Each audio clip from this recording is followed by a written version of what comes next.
Said there, yeah. Well, this show doesn't suck. This is Hal with Nick Beat, and you are listening to a piece by Mike Myers from the movie So I Married an Axe Murderer, and we've got a special show tonight. It's also being filmed by Kimberly Mallet Productions, and hope you are listening out there. If you want to call in to talk to any of our panelists tonight, the number is 416-946-7000. At any time during the show. This is Nick Beat. We're going to be back with our topic for tonight, which is poetry slams. Do they help or hurt poetry as an art form? And we'll be back with our three panelists in a minute. This is Nick Beat and Hal. Okay, well, that was the shortest minute in history. Wow. It's funny, the room was really tense for about 30 seconds. It was really interesting because we kind of got a little bit of the battle of the bards tonight. Poetry slams, poetry competitions. Are they good or bad for poetry? I'm your moderator, Nick Beat. Tonight's panelists are Luciano Giacobelli of Lyrical Miracle Press. Giacobelli. Giacobelli. There's no J. Molto bene. Giacobelli. And we also have, of course, an artist, writer, poet, Madison Shadwell. Good evening. And we have Mr. Poetry Slam himself, Toronto Poetry Slam host, founder, also editor at Digital Journal, and a poet in his own right. We have Dave Silver. Welcome, Dave. Thanks for having me again, man. It's good to have you back. And we've got this panel ostensibly to discuss specifically that very question. If you want to call in again and talk to our guests, or you have a position you want to take up with one of our guests, or on the actual question in question, call again, 416-946-7000. We'll be taking calls in about 5 minutes. Okay, we're going to start off with Luciano. Luciano, are you in the middle on this issue? Yeah. How do you feel about it? Actually, I've got a connection to slam poetry. I'm not a slam poet, but I've got a connection. I've published through Lyrical Miracle Press a couple of slam poets, David Silverberg being one, Valentino Senza being another. And then as a Quattro publisher with Quattro, my other company, we did a slam anthology, which Dave edited. Sold out. I owe my entire publishing career to Luciano. So and also when I owned Q Space Cafe, slams took place in the venue. So and I was there to witness a number of slams because I was serving wine and coffee and tea. So I got to experience the whole slam thing. So I'm involved. I was involved to some capacity in promoting slam. Now, the question, does the slam poetry contribute to poetry as an art form? And so I'm not going to give a definite yes or no on that. I would say that it's always a case of the individual poet. That there are some slam poets that I would consider as being poets I could pick up and read. It doesn't matter that they're slam, they are actually writing poetry. Then there's other slam poets, and I would say the bulk here, so don't take offense, I would say the bulk of them are not poets at all, but ranters, or people who are just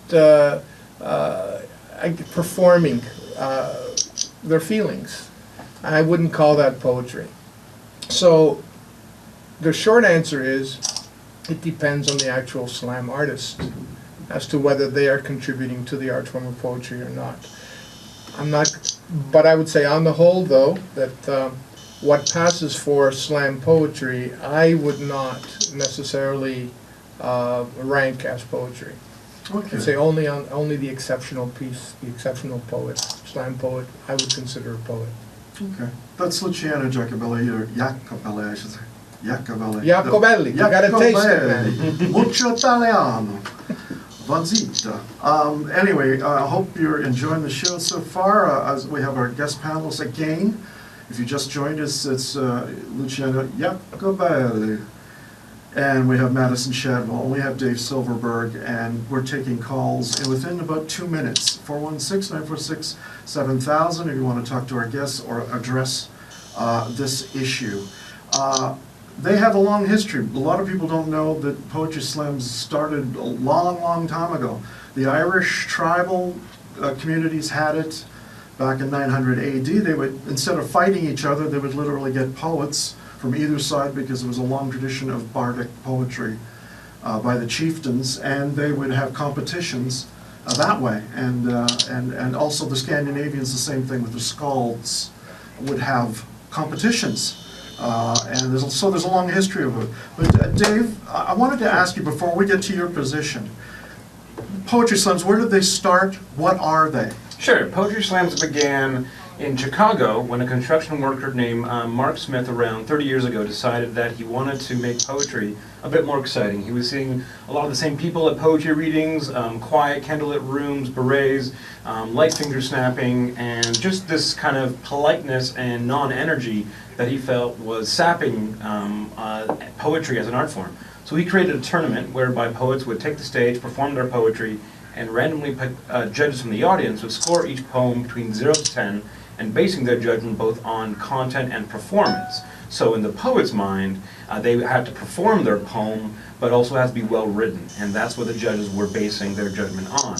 Poetry Slams then rocketed across the U.S. There's the National Poetry Slam right now, which is a national competition of spoken word slam teams that number around 72, so 72 cities from across North America converge in one city every year in the U.S., and there's now poetry slams, of course, across Canada, Italy, Singapore, Europe, and Brazil, I've been hearing too. So Poetry Slam is a competition, and I like to differentiate between the terms. There's spoken word happening at a Poetry Slam, but there's a lot of spoken word that is never uttered in a competitive way, that is done in a very different way. You can call the Four Horsemen spoken word as well, some Canadian legends who use sound poetry to perform their words in a very non-linear way. And Bill Bissett, a friend of ours that we know and love, and Robert Priest, another great poet in Toronto, trying to rat off the GTA poets to keep it local. And I would account these great poets as both literary and spoken word poets who can straddle that line, but they've never stepped onto the slam stage. Okay, so what's the difference between spoken word poet? Is it the spoken word poet is not necessarily in a competition? Right. Spoken word can occur at a poetry slam,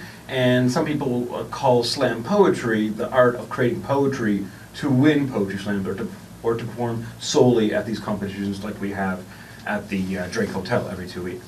Okay.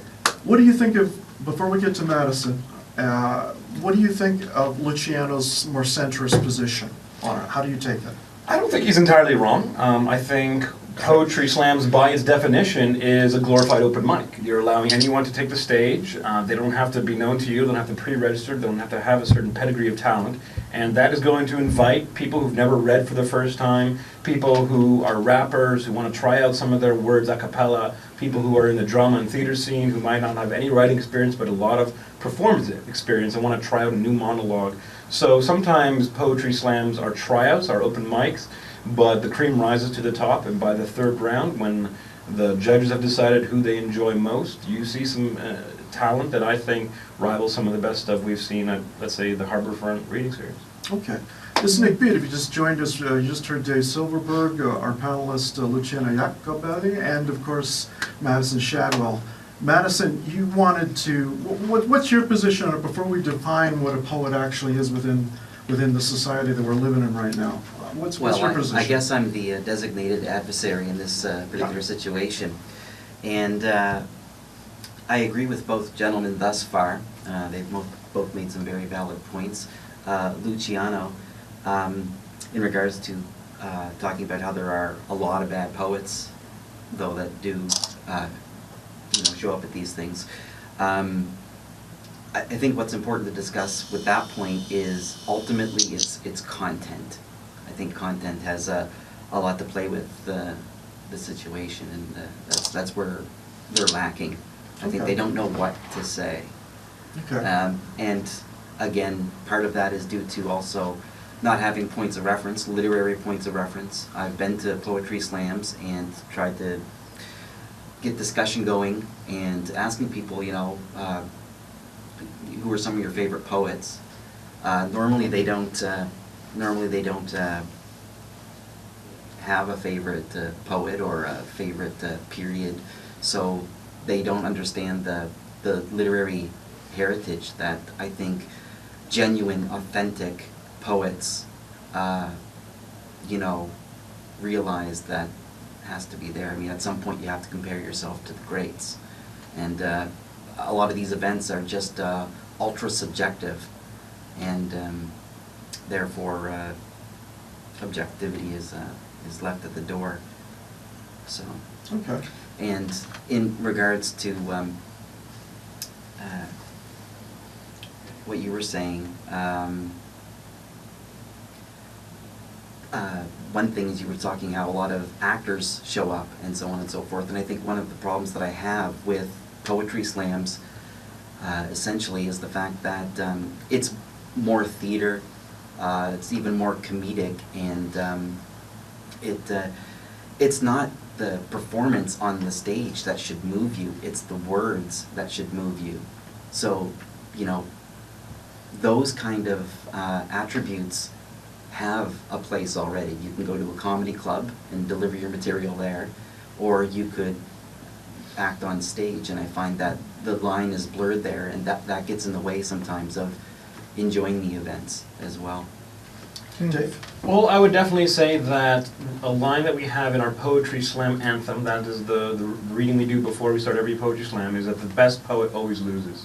And it's tongue-in-cheek, but there's a lot of truth to it, meaning that the poet with the most beautiful lines, the most treasured metaphors, the kind of meter that surpasses a lot of the more performative aspects of other poets, doesn't always get, let's say, the highest scores or the recognition from the audience. So theatrics does work because we're at the Drake Hotel on a Saturday night, people are drinking, this is kind of what people want to see, sometimes the big, loud stuff. But I think with poetry and readings in general, it's that you also want to cultivate the audience, and that's what creates a real genuine scene. So if the performers or poets aren't being received well, there's also a lack of historical memory in regards to the literary heritage in the audience's behalf. So they're not being cultivated.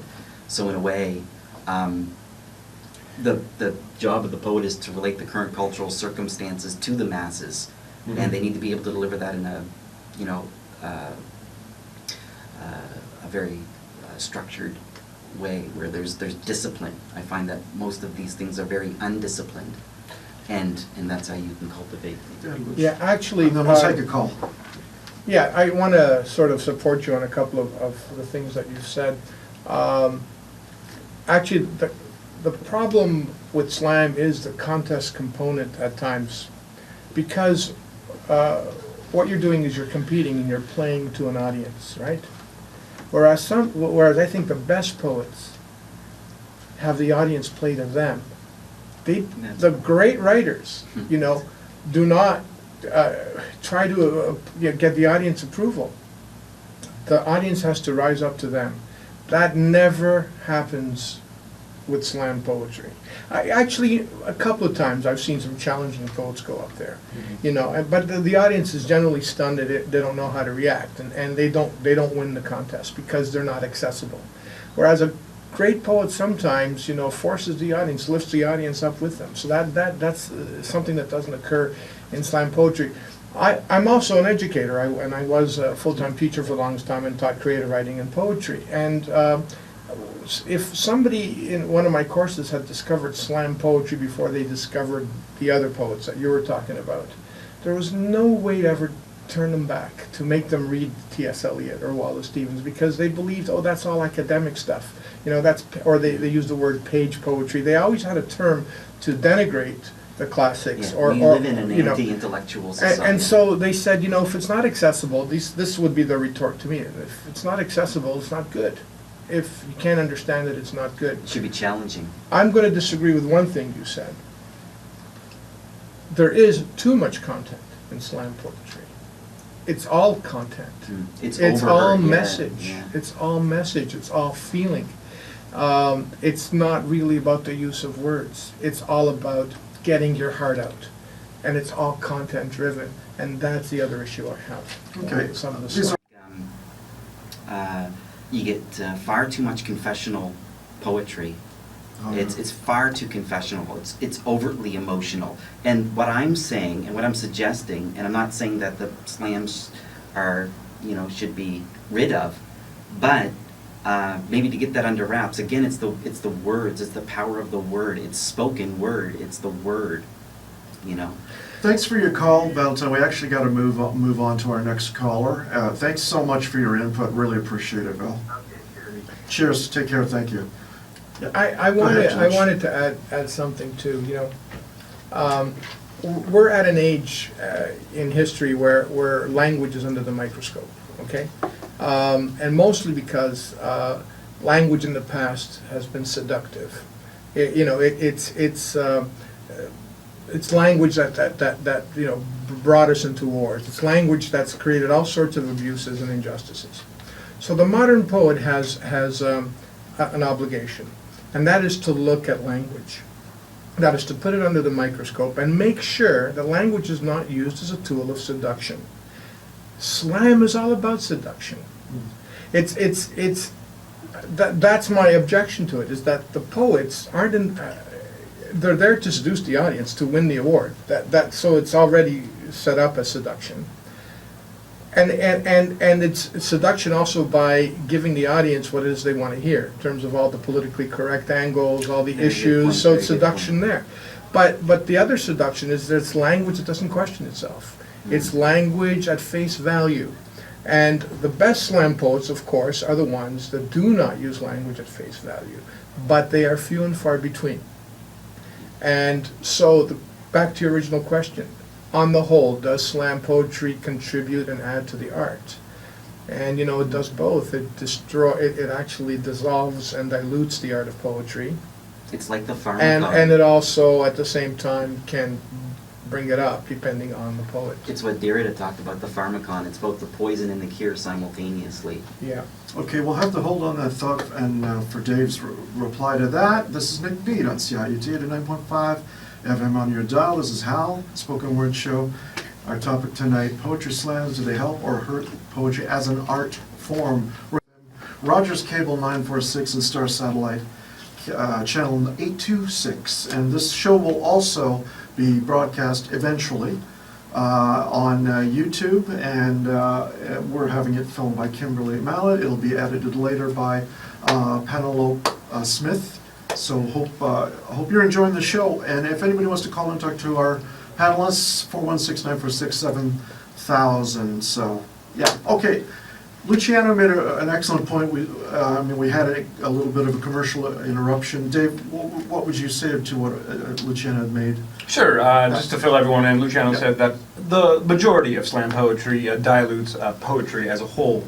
And I would say that spoken word and performance poetry has always been an offshoot of traditional literary or quote-unquote page poetry, what you've heard from some of your students. It's almost as if you're comparing how dancehall might have diluted traditional reggae. It's apples and oranges. It's often said that poetry slam is a game. It's a trick to get people sitting in an audience to hear poetry / spoken word / performance poetry / someone's raps that he decided to make that morning. That suddenly gets everyone very, very excited. And I think sometimes people confuse poetry slam for something very, very serious or very devious, or something that's going to hurt poetry to its core and hamper the literary community's ability to get noticed or to elevate itself. But I really think spoken word is an evolution of a traditional art form that Nick mentioned has started with the Greeks and of course has evolved and passed into the Middle Ages and then to the 1960s beats to be something that people can relate to. And I wouldn't have been involved in Toronto Poetry Slam for 8 years if I didn't believe that it can transform people, it can make grown men cry within a span of 3 minutes, and that can encourage halls as big as Massey Hall to fill with people just coming to hear poetry. And I don't think we've had that sense of energy in a long time in the poetry community, at least within the more modern era. Okay. No one. Oh, Go sorry, ahead, yes. Ramson. No one's questioning your your passion and love for what you're doing. But you did make a point that's interesting that I'd like to touch upon, is the rap artist, or whatever spoken word artist, they say, I wrote this poem on the bus here. I wrote this poem this morning. I wrote this. I mean, there are lines that I have worked on for 7 or more years, just one single line.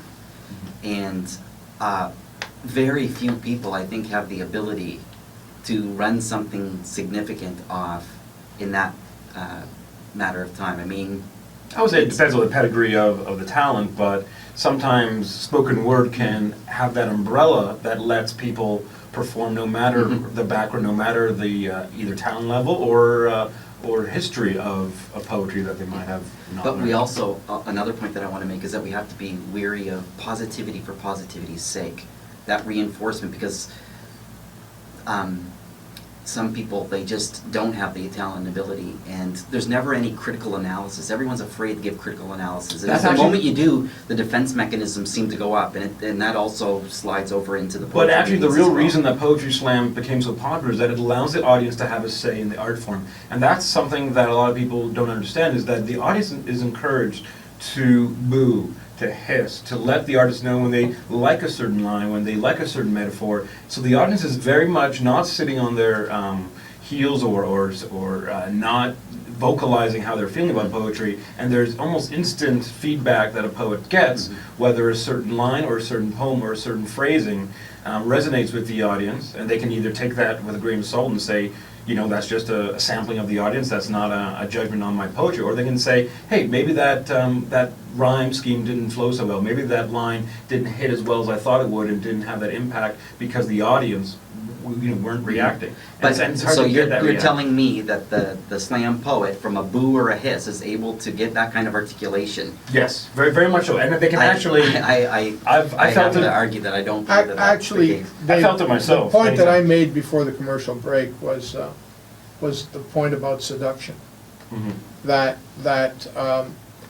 I said we're at an age where we have to look at how language seduces us, because it's led us up some blind alleys, right? It's led us not, so, but the slam poet, all they seem to be doing is seducing. There's no critical stance in regard to the language that they use. They're not stepping back and observing it. They're not questioning it. They're not putting it under the microscope. Another observation I made with the slam audience is that they don't buy books. They do not buy books. I think you may have had this thing, which makes me wonder just, well, how much are they actually promoting poetry if they're not buying books, they're not reading it? They go to the slam and then they go home. How do you know they're not buying books, though? Because I've tried to sell them I think we've that tried to sell The them. literary community always buy books. No, even books by their own, even Oh, by of their own course. slam poets, they don't Yeah. buy the books. it seems like there's a lack of passion for the word itself. And if somebody is genuinely interested, they're going to cultivate themselves. They're going to be, you know, I have been to a few of your poetry slams and specifically went to speak to the audience about periods in history of poetry, who were some of the greats, and nobody could give me any answers.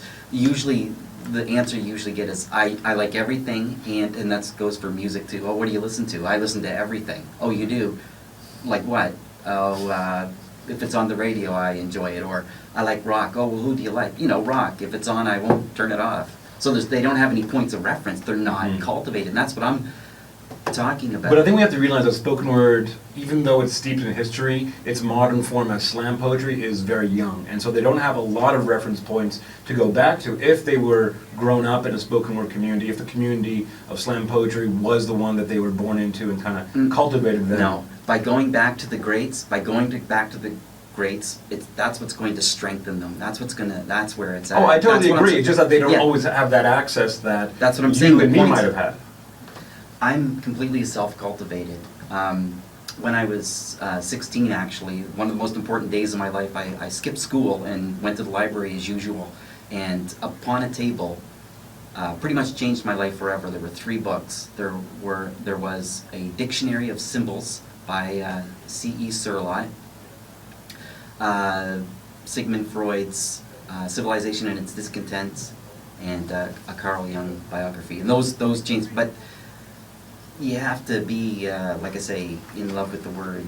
And you're going to, if you're really interested in poetry for real, and not just as an exhibition and a flailing of your emotions, then you'll get serious. There's a lot of serious issues that need to be dealt with in a metaphorical context today, because one's perception of reality is dependent upon your comprehension of language. Once again, your perception of reality is dependent upon your comprehension of language. So, you know, I don't speak Japanese. If I was to go to Japan, I would have difficulty finding my way around because I wouldn't be able to read the signs. The same thing applies to language, and it's like, if you live in your neighborhood, you know the street signs, you know your way around. And it's the same as writing poetry and using language. You know your way around, you know where you're going. You can do it almost blindfolded, but you have to cultivate yourself and experience it. But I would argue that that is endemic in all poetry communities and not. Yeah, no, I do agree with you. Like I said, Yeah. I said earlier as well, I find that some of the things that are symptomatic with, and it's symptomatic, not systematic, that I think that symptomatic with the poetry readings, I also see, or pardon me, in the poetry readings, I also see in the slams as Right. well. Or- Like I think or literary. it's viral. It's infecting all of language. Language is infected for sure. Okay, this is Nick Beat. This is Hal, of course, and we're having a discussion, panel discussion. For those who have just joined us, I'm with panelists Luciano Jacobelli, and of course Madison Shadwell, and my good friend Dave Silverberg.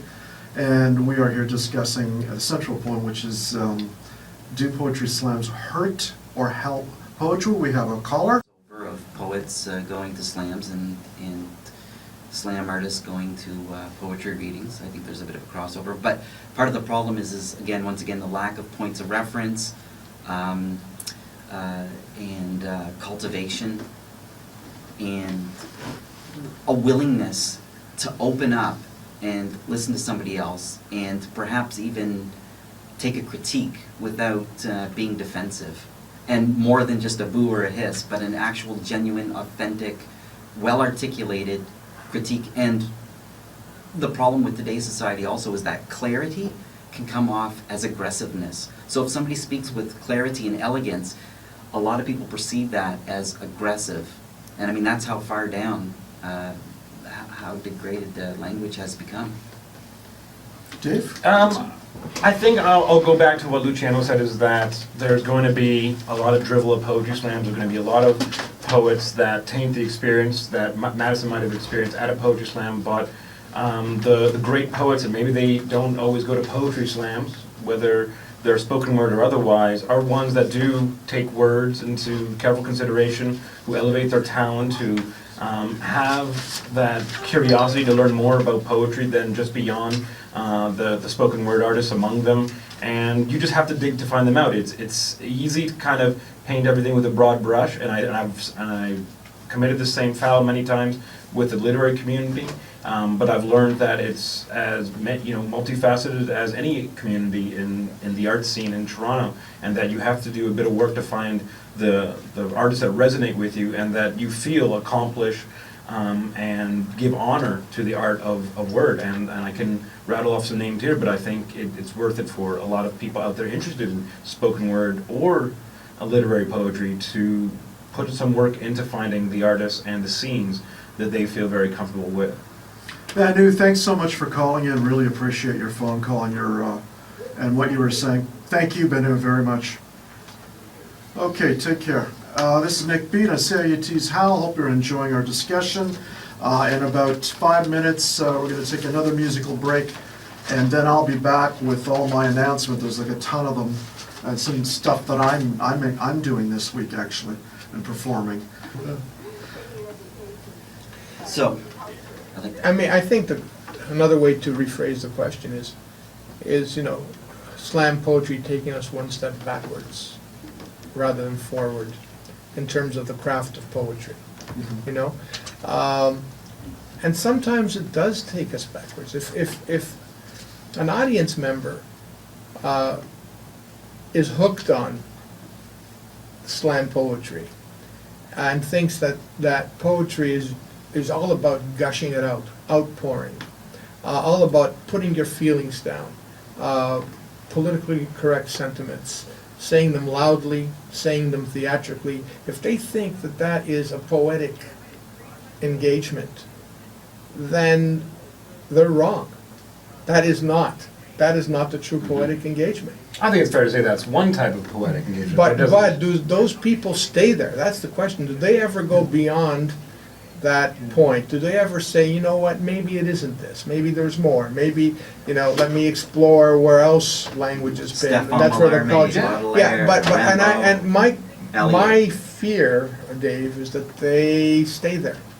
I would- That they're exposed to that, and that is where they remain. Just one quick example, there's a poet in our scene named Lara Bozabalian who Right. came to poetry from a literary perspective. She was quite involved with educating youth as a high school teacher, got into our scene from the literary community, was on our slam team for a couple of years, then returned back to the literary community to focus on publishing 2 books of poetry that on their own, whether performed on the stage or orally, are actually exquisite poetry, and a lot of our peers in both camps agree that Lara fits in both scenes and straddles both communities very smoothly. And she's not alone in terms of Canadian canon of being a kind of poet that finds value in spoken word, returns to something that is perhaps more traditional and built on the roots of poetry, and finding something that speaks to her. Perhaps one day she wants to do spoken word and she can, but then the other day she can submit a poem to Arc Magazine and validate herself in that kind of form.